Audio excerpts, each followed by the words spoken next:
Hola, a continuación les vengo a presentar mi tema Fundamentos del Estado Social de Derecho, presentado por quien les habla, Karen Dayana López Castillo, grado 11.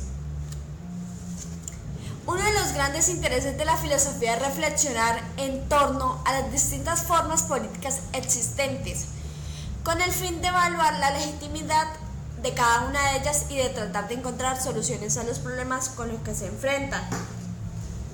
Para eso, la filosofía necesita aclarar y definir las nociones de justicia, libertad, política, sociedad civil, soberanía y Estado, puesto que la manera como se entiende cada uno de esos conceptos va a generar diversas implicaciones prácticas. La comprensión de todos estos aspectos es de vital importancia en nuestras vidas, porque la política es un ámbito que, estemos de acuerdo o no, nos afecta e involucra a cada uno de nosotros. Al ser ciudadanos de un país determinado, las decisiones políticas y jurídicas que toma el gobierno inevitablemente van a tener una serie de implicaciones en nuestras vidas. Por ello, debemos conocer los mecanismos políticos y las formas de gobierno.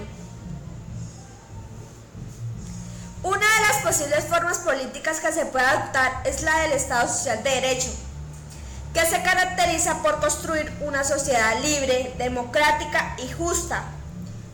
Sin embargo, esta forma política es producto de una serie de posturas teóricas, de manera que conviene conocer sus antecedentes históricos y sus fundamentos filosóficos.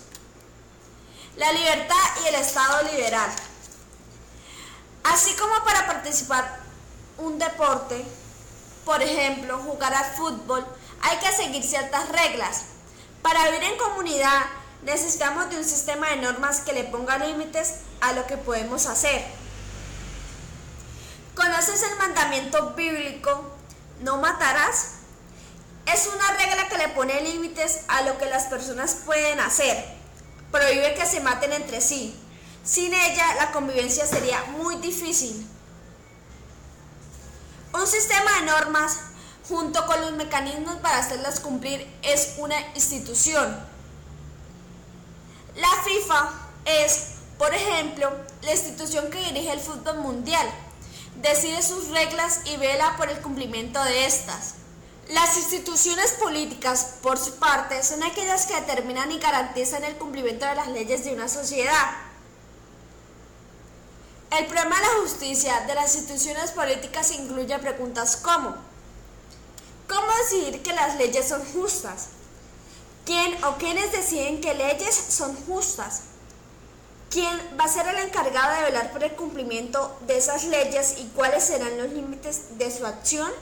Estela del Código de Hammurabi, Museo del Louvre. Esta estela es una de las primeras compilaciones escritas de normas de convivencia de que se tenga noticia.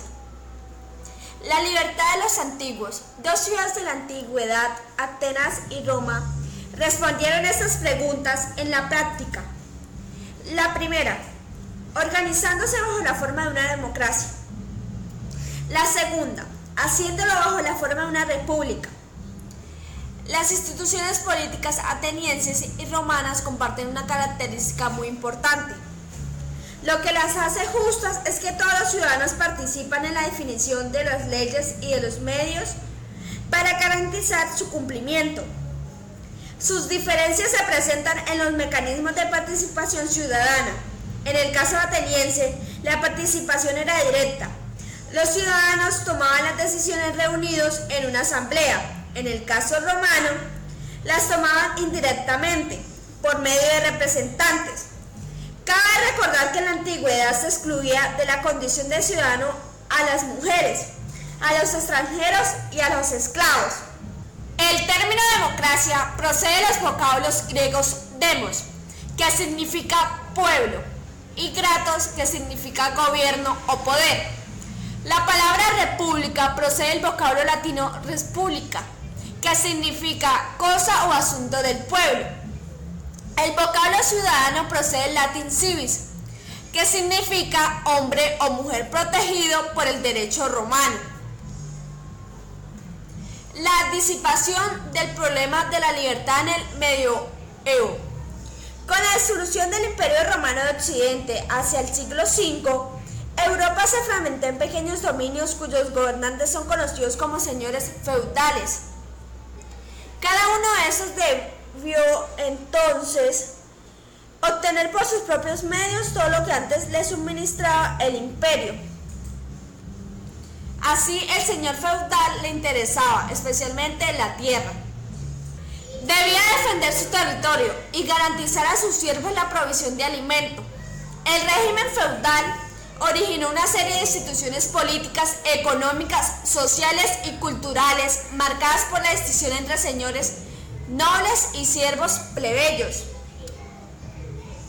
Los plebeyos estaban destinados a obedecer, los nobles a mandar.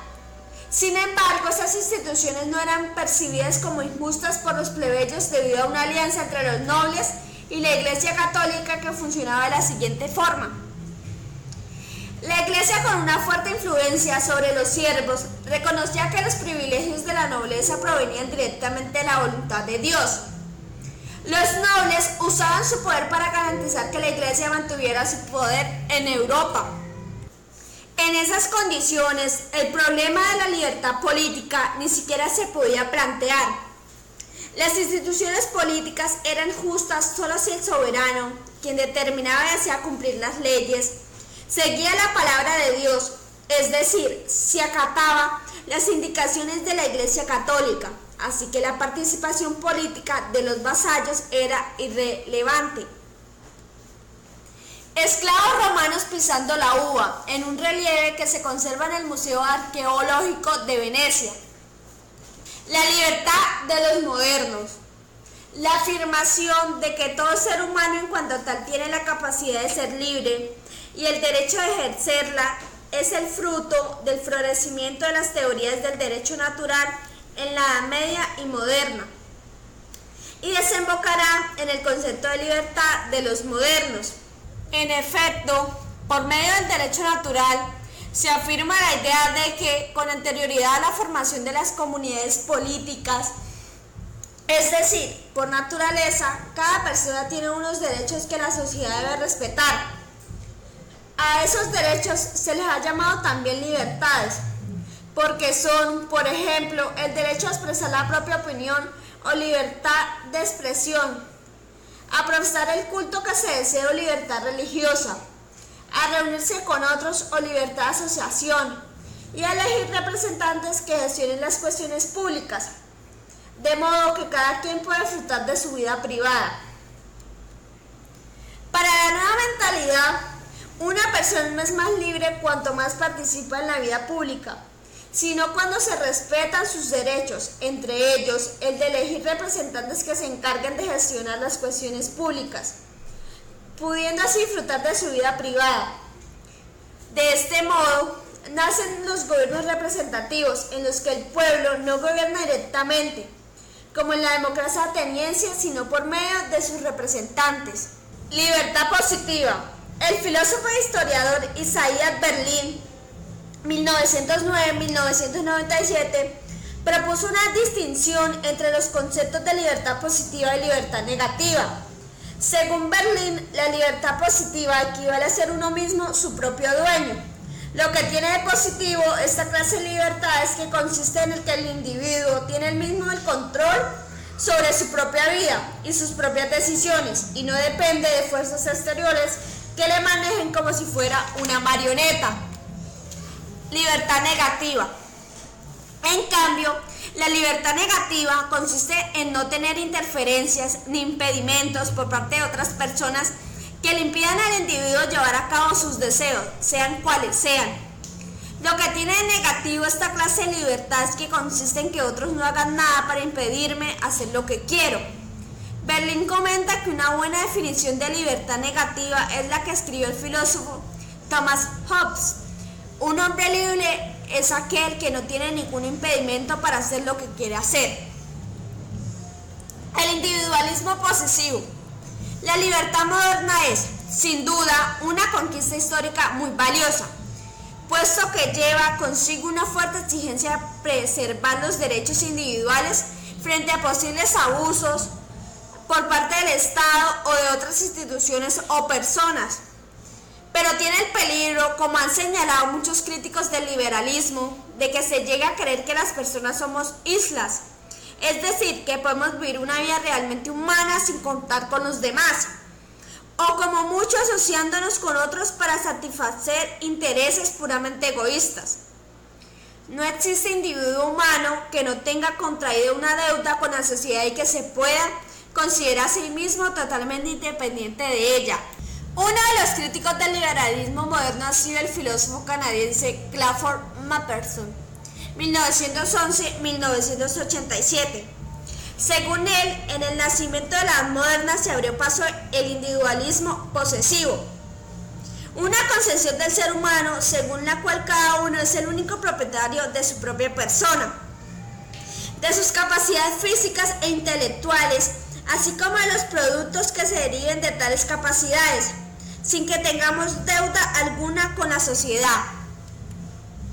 En este contexto, la sociedad no es considerada como una comunidad que presta su apoyo a cada nuevo individuo desde que nace, sino como una asociación de individuos propietarios cuya principal relación entre sí es una relación mercantil, en la que se produce sobre todo un intercambio de los bienes y los servicios, y en la que cada cual tratará de buscar su propio beneficio particular, y únicamente se preocupará por el bien general en la medida que sea necesario para asegurar ese bien particular.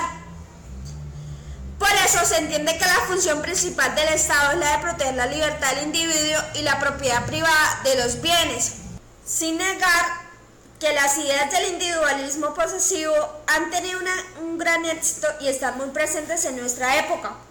Hay que reconocer también que ha habido otros aspectos de la modernidad que le han servido de contrapeso. Por ejemplo, las reclamaciones de muchos movimientos populares que han exigido una mayor solidaridad entre las clases sociales y una igualdad de oportunidades para todas las personas.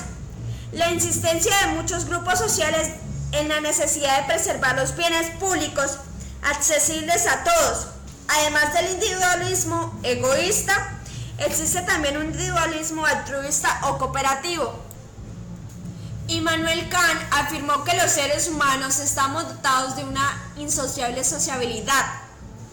Por eso es necesario encontrar el equilibrio entre un individualismo insolidario, que no responde a la realidad humana, y un colectivismo que anule la individualidad, puesto que tampoco este último responde a lo que somos. El Estado surge como la institución que regula las relaciones entre el individuo y la sociedad. Su legitimidad, que sea o no sea considerado justo, depende en primer lugar de que respete y garantice igual grado de libertad para todos sus ciudadanos, y en segundo lugar de que lo que haga con base en un conjunto de leyes claramente determinadas e iguales para todos. En la tradición liberal, hereda de la tradición republicana, el derecho igual para todos garantiza un espacio de libertad en el que las personas puedan actuar sin temor a interferencias arbitrarias o injustas. De ahí el interés de los pensadores liberales por dar razón de la necesidad del imperio de la ley. Tal es el caso de Kant, que en su obra La paz perpetua formula tres principios como base del sistema jurídico de un Estado moderno. Primero, principio de la libertad de cada miembro de la sociedad en cuanto hombre. Segundo, principio de la dependencia de todos respecto a una única legislación común en cuanto súbditos. Tercero, principio de la igualdad de todos los súbditos en cuanto ciudadanos. Para preservar los tres principios anteriores, dice Kant, el soberano, al promulgar las leyes, debe tener en cuenta la siguiente fórmula: lo que no puede decir el pueblo sobre sí mismo y sus componentes, tampoco puede decirlo el soberano sobre el pueblo. Constitucionalidad del Estado liberal. Un Estado es constitucional cuando existe un sistema de reglas fundamentales, la Constitución o unas normas equivalentes que limitan los poderes estatales con el fin de evitar los abusos de los gobernantes. Este aspecto del liberalismo fue heredado de la tradición republicana, que nació en las experiencias democráticas de la antigua Grecia y en la etapa republicana de Roma.